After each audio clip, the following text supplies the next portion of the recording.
भोपाल में अब यात्रियों को आरामदेह ठहरने की सुविधा मिलने जा रही है। यहां प्रदेश का पहला पॉड होटल शुरू हो गया है, जिसमें कुल 78 रूम बनाए गए हैं, जिसमें 20 परिवारों के लिए और 20 रूम खासतौर पर महिलाओं के लिए तैयार किए गए, जिसका उद्घाटन सांसद रामेश्वर शर्मा ने किया। यह pod hotel Bhopal railway station के पास स्थित है और यात्रियों के लिए एक बेहतरीन सुविधा है।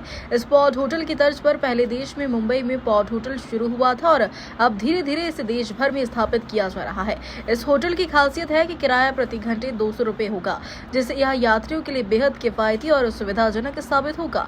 भोपाल के सांसद आलोक शर्मा ने इस पॉड होटल का उद्घाटन किया और कहा कि रेलवे लगातार नए आयाम गढ़ रहा है और यह पॉड होटल उसी का हिस्सा है। उन्होंने यह भी बताया कि आने वाले समय में रानी कमलापति सहित भोपाल के अन्य स्टेशनों पर भी पॉड होटल खोले जाएंगे। इसके साथ ही सांसद आलोक शर्मा ने वक्फ संशोधन बिल पर भी अपनी प्रतिक्रिया दी और कहा कि वक्फ बिल का कुछ लोग विरोध इसलिए कर रहे हैं क्योंकि कतिपय नेताओं के नाम उजागर होने वाले हैं और उन्हें दिक्कत हो रही है। सभी संपत्तियों की जांच होगी। संपत्तियों के नाम पर लूटपाट करने वालों पर अपराध दर्ज कर जेल भेजा जाएगा।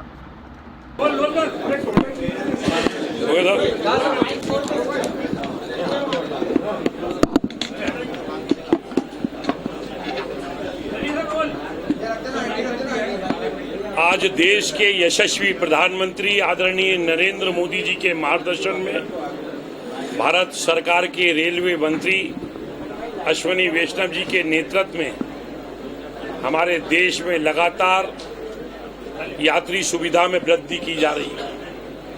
आज भोपाल वासियों के लिए, मध्य प्रदेश वासियों के लिए बड़ा ऐतिहासिक दिन बनने जा रहा है कि आज यहाँ पे भोपाल रेलवे स्टेशन के ऊपर पॉड होटल का विधिवत रूप से डीआरएम साहब की उपस्थिति में यहाँ पे शुभारंभ किया है। अब हमारा भोपाल बदल रहा है। जिस प्रकार से एयरपोर्ट पे यात्रियों को सुविधाएं मिलती थी, उसी प्रकार की सुविधाएं भोपाल के रेलवे स्टेशन पे भी मिलेंगी। इसके लिए मैं देश के यशस्वी प्रधानमंत्री आदरणीय नरेंद्र मोदी जी का, देश के यशस्वी हमारे केंद्रीय रेल मंत्री अश्विनी वैष्णव जी का, उनकी दूरदृष्टि के लिए मैं बहुत बहुत शुभकामनाएं देता हूं, बधाई देता हूं। वास्तव में आज हमारा देश बदल रहा है, हमारा प्रदेश बदल रहा है, हमारा भोपाल बदल रहा है। आज समाज में व्यक्ति भाग दौड़ की जिंदगी व्यतीत कर रहा है। आज व्यक्ति को एक शहर से दूसरे शहर रेल के माध्यम से यात्रा करना पड़ती है। कभी भोपाल में ट्रेन रात को 11 बजे आती है, उसको दूसरी ट्रेन सुबह 5 बजे पकड़ना है, तो वो 4-5 घंटे कहाँ जाएगा। इसके लिए आज भोपाल के रेलवे स्टेशन प्लेटफॉर्म क्रमांक 1 के ऊपर पॉड होटल का विधिवत शुभारंभ हुआ है, जिसमें 78 पार्ट बनाए गए हैं, जिसमें 58 पार्ट अलग है और 20 पार्ट फैमिली के लिए बनाए गए हैं। और इस होटल में अलग अलग घंटे के हिसाब से 200 रुपये का चार्ज, 300 रुपये का चार्ज, 600 रुपये का चार्ज, 700 रुपये का चार्ज, 1200 रुपये का चार्ज रखा गया है। इसी प्रकार से फैमिली पार्ट के लिए भी अलग अलग चार्ज निर्धारित किए गए हैं। मुझे लगता है कि आज देश के अंदर जिस प्रकार से IRCTC के माध्यम से ये इसका संचालन होगा और इसको एक पंजीकृत संस्था को इसका संचालन करने की जवाबदारी दी गई है और इसमें टीवी की भी व्यवस्था है। इसमें कोई धूम्रपान नहीं कर पाएगा, उसके लिए भी इलेक्ट्रॉनिक उपकरण लगाए गए हैं। अगर पॉड के अंदर किसी को कोई आवश्यकता है तो वे रिसेप्शन के ऊपर 229 के माध्यम से वे टेलीफोन का डायल भी कर सकता है। हमारी माताओं बहनों के लिए पृथक से पार्ट बनाए गए हैं, जिसमें 18 संख्या है, 18 बहनें एक साथ उस पार्ट का उपयोग कर सकती हैं। वॉश बेसिन भी लगाए गए हैं, कचरे के डस्टबिन भी हैं। अगर ठंड पड़ती है तो उसके लिए गीजर का भी उपयोग किया गया है। मुझे लगता है कि विकास की दिशा के अंदर देश में नरेंद्र मोदी जी की सरकार का एक ये बढ़ता हुआ कदम है।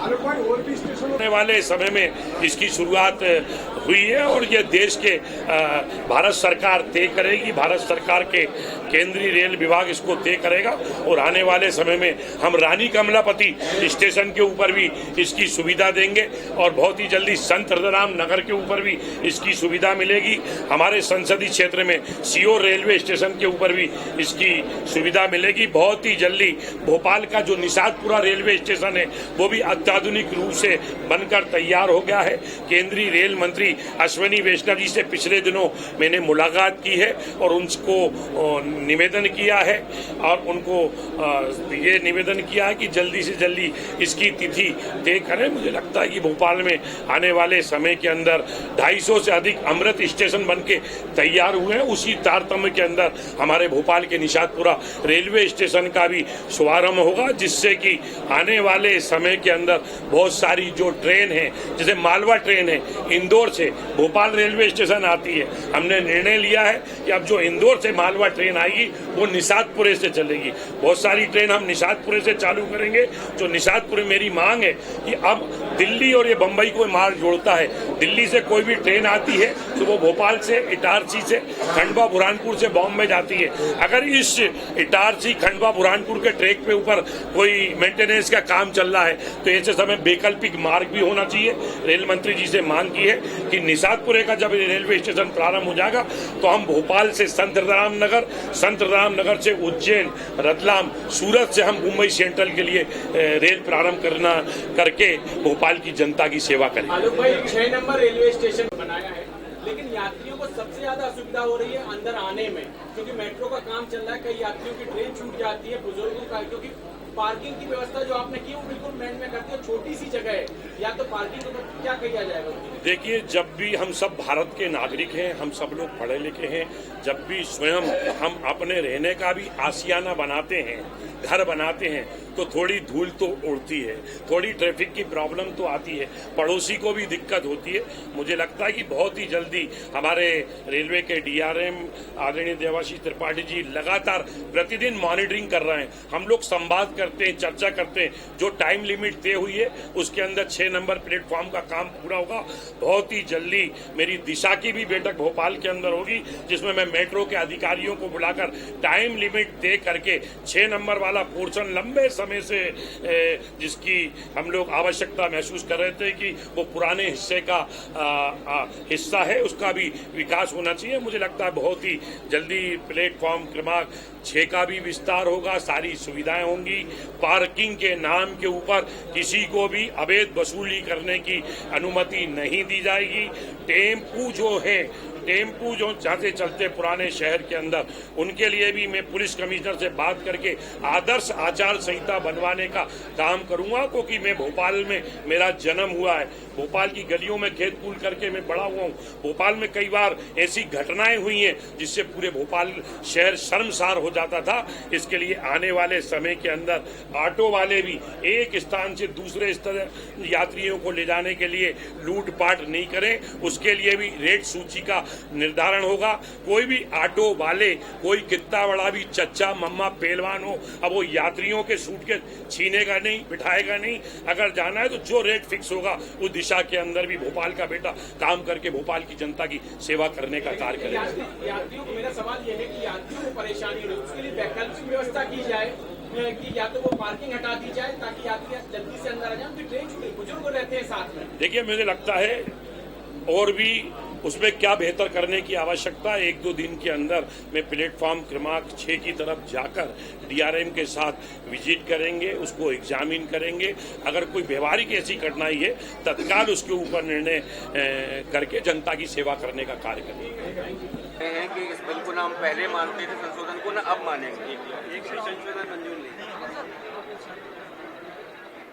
जी, देखिए, वक्फ बोर्ड के लिए लगातार लंबे समय से चर्चा की जा रही है, बहस की जा रही है, और वक्फ बोर्ड का हमारा अब कानून भी बन गया है, लोकसभा में पारित हो गया है, राज्यसभा में भी बहुमत के साथ पारित हो गया है, और बहुत ही जल्दी महामहिम राष्ट्रपति जी की मोहर इसके ऊपर लगने वाली है। वक्फ के नाम पे दिक्कत किसको हो रही है? वक्फ के नाम पे दिक्कत हो रही है कांग्रेस के कतिपय नेताओं को, जिनके नाम आने वाले समय में उजागर होने वाले हैं। किस प्रकार से कांग्रेस के कतिपय नेताओं ने मुतवली कमेटी के माध्यम से उन जगहों के ऊपर इंक्रोचमेंट किया है, उनको किराए पे चलाया है, और ये वक्फ मुस्लिम समाज के गरीबों को न्याय देने के लिए बना है। भारतीय जनता पार्टी की नरेंद्र मोदी जी की सरकार मुस्लिम बहनों के लिए न्याय देने के लिए प्रतिबद्ध है। पिछले वर्षों के अंदर 3 तलाक कानून लेके आए हैं, अभी वक्फ का कानून जरूर लेकर आए हैं। ये मुस्लिम समाज के अंदर इसको लेके खुशी है। केवल राजनीतिक कारणों के कारण कुछ कांग्रेस के कतिपय नेता जो इसको लीड करते हैं, जिसका नेतृत्व करते हैं, आज बताएं आरिफ मसूद साहब कह रहे हैं तो सिकंदरी सराय लक्ष्मी टाकिज के ऊपर है, उसमें किसका कब्जा है? ये प्लेटफॉर्म क्रमांक 1 के सामने किन लोगों का कब्जा है? आरिफ नगर वक्फ बोर्ड की जगह है, उसके ऊपर किसका कब्जा है? कौन कौन लोग अवैध रूप से चोद वसूली करते हैं? मैं भी भोपाल का बर्रूकट भोपाली बेटा हूं। कई मुस्लिम समाज के नौजवान आते हैं, कई माताएं बहनें आती हैं और वो वक्फ के नाम के ऊपर जो उनके पूर्वजों ने जो जमीन दान दी है उसके बारे में चर्चा करते हैं। जिन्होंने किराए पे लिया है वो लोग चर्चा करते हैं। कई लोगों ने इसके ऊपर फर्जी इनायत हिब्बेनामे भी भोपाल के अंदर बनाए गए हैं। आप उठाकर देख लिए, आप नवाब सिद्दीक हसन साहब नहीं हैं, परंतु नवाब सिद्दीक हसन साहब का तालाब देख लीजिए, मोतिया तालाब देख लीजिए, किस प्रकार से उसके ऊपर इंक्रोचमेंट किए गए, किस प्रकार से रातों रात नर्सिंग होम भी बना दिए गए हैं। मुझे लगता है कि जो हमारा एशिया की जो सबसे बड़ी मस्जिद कही जाती है, ताजुल मस्जिद के पास के जो 3 सीढ़ी के तालाब हैं, आप मुस्लिम समाज के नौजवानों से पूछिए तो इंडिविजुअल एक भोपाल का मुस्लिम समाज का व्यक्ति तारीफ कर रहा है। जब समूह में आते हैं तो राजनीति है, वोट बैंक की राजनीति है। इंडिविजुअल तो वो कहते हैं साहब आपने बड़ा अच्छा काम किया है, मोदी सरकार अच्छा काम कर रही है। मेरा भोपाल वासियों से, भोपाल के मुस्लिम भाइयों से भी निवेदन है, जब भोपाल के बेटे को आप लोगों ने भोपाल का महापौर बनाया तो मैंने पुराने भोपाल और नए भोपाल को जोड़ने के लिए पॉलिटेक्निक, हिंदी भवन, गांधी भवन के लिए एक स्मार्ट रोड बनाकर भी भोपाल की जनता की सेवा की है। उस समय भी रोड बना रहा था तो कांग्रेस के एक नेत्री हैं, नेता प्रतिपक्ष हैं, उन्होंने विरोध किया कि साहब वो सड़क भी बफ की है, मतलब सब्जी मंडी नगर निगम म्युनिसिपल बोर्ड के खसरे चढ़े हैं, उस पर भी बफ का बोर्ड गाड़ दिया। मुझे लगता है कि सबकी जांच होगी और वक्त जिस प्रयोजन के लिए बना है कि वहाँ पे अस्पताल खुले, वहाँ पे स्कूल खुले, वहाँ पे कॉलेज खुले, इस दिशा के अंदर समाज को, मुस्लिम समाज को भी आगे आना चाहिए और मुस्लिम समाज को इसको स्वीकार करना चाहिए। जो काम प्रधानमंत्री नरेंद्र मोदी जी की सरकार अच्छे काम कर रही है, प्रदेश में डॉक्टर मोहन यादव जी की सरकार बेहतर काम कर रही है, उसकी तारीफ होना चाहिए और निश्चित रूप से हम जनता के बीच में जाएंगे और जनता के बीच में जो बेहतर सा पक्ष है, अच्छा पक्ष है, वो भी जनता के सामने आएगा। अब किसी को भी गरीबों की वक्फ की जमीन पे लूट खसोट करने की इजाजत नहीं दी जाएगी। कानून बनेगा। जिन्होंने वक्फ के नाम पे भ्रष्टाचार किया है, चोरी की है, लूटपाट की है, अब उनका स्थान भोपाल के तलैया थाने में नहीं होगा, भोपाल के हनुमानगंज थाने में नहीं होगा, भोपाल के कोतवाली थाने में नहीं होगा, भोपाल के शाहजहानाबाद थाने में नहीं होगा। कानून ऐसे लोगों को उसका चयन करके इनके ऊपर अपराध पंजीबद्ध करके इनको भोपाल की सेंट्रल जेल में पहुंचाने का काम करके मुस्लिम गरीबों की सेवा करने का काम हमारा संविधान और हमारा कानून करेगा। क्योंकि ये बात तो हो गई है, घर के सूफी और घर के कब्बाल आने दो हाल पे हाल, कब्जा करने वाले भी घर के, जमीन को बेचने वाले भी घर के और ट्रिब्यूनल कोर्ट का निर्णय देने वाले भी घर के। अब संविधान बन गया है, अब ये नहीं चलेगा। ये क्या कब्जाधारी नाम में उजागर होंगे? निश्चित रूप से कब्जाधारी ये नाम उजागर होंगे, मीडिया के सामने भी लाए जाएंगे, क्योंकि आप भी लोकतंत्र का चौथा स्तंभ है। भोपाल में एक खेल और बड़ा चल रहा है इनायत हिब्बेनामे के नाम पे, उसकी भी जानकारी जुटा के आपको दी जाएगी। भोपाल में एक खेल कुछ कतिपय लोग कर रहे हैं, वो कितने बड़े भी शहर के चच्चा हूँ, मैं हमेशा कहता हूँ, मम्मा हो, पहलवान हो, वो क्या करते हैं, खसरा बस स्टैंड का बताते हैं, वो जुमराती में निर्माण कर लेते हैं। अब ये काम भी नहीं चलेगा, खसरा कहीं का, निर्माण कहीं का, रजिस्ट्री कहीं की, ऐसे लोगों को भी हम बेनकाब करने का काम